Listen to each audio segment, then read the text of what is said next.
Halo semuanya, perkenalkan nama saya Kadek Hangga Dupena. Pada kesempatan kali ini saya akan mempresentasikan subscriber internet telepon.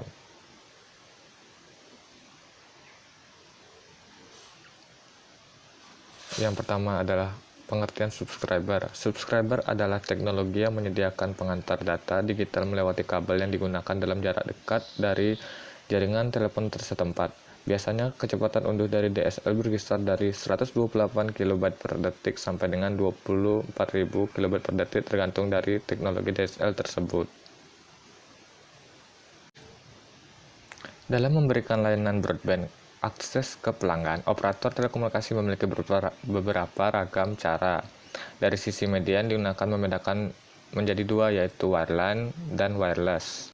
Teknologi wireline bisa digunakan teknologi DSL, Digital Subscriber Line, kabel modem, HFC, ataupun optik.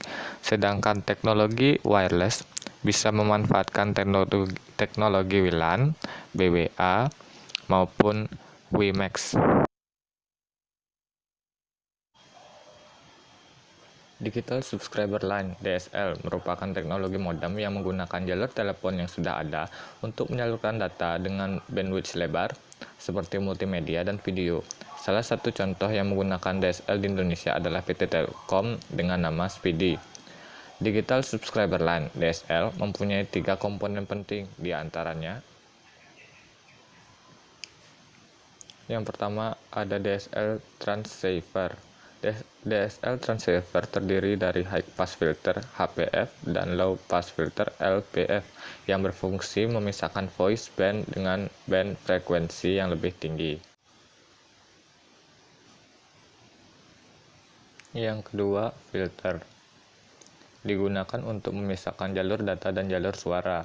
Biasanya disediakan oleh ISP satu paket dengan DSL modem. Yang ketiga, DSL AM. DSL AM berfungsi menerima sinyal dari pelanggan DSL dan meneruskan ke backbone berkecepatan tinggi menggunakan teknik multiplexing. DSL AM terhubung dengan line DSL dengan kombinasi Asynchronous Transfer Mode (ATM), frame relay, atau IP. Fungsi DSL AM. DSL AM memiliki fungsi sebagai berikut.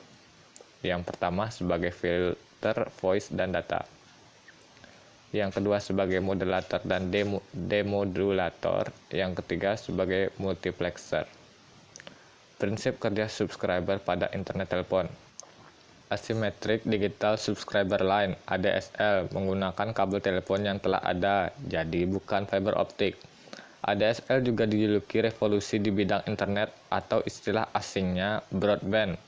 ADSL mampu mengirimkan data dengan kecepatan bit yang tinggi, berkisar antara 1,5 Mbps sampai 8 Mbps untuk arah downstream, dan antara 16 kbps sampai 640 kbps untuk arah upstream. Kemampuan transmisi ADSL inilah yang mampu mengirimkan layanan interaktif multimedia melalui jaringan akses tembaga. ADSL sendiri merupakan salah satu anggota dari DSL family. Teknologi XDSL sendiri mempunyai berbagai macam variasi. Menerapkan konfigurasi pada subscriber internet telepon.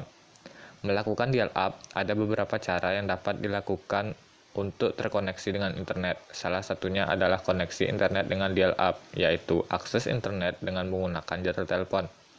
Untuk melakukan koneksi ini, perangkat yang dibutuhkan yaitu 1 unit komputer, 1 unit modem, dan 1 sambungan telepon. Hal yang harus dilakukan adalah berlangganan ke 1 ISP, memasang modem ke komputer, menginstal software internet yang disediakan oleh ISP, dan menghubungkan komputer dial-up ke ISP.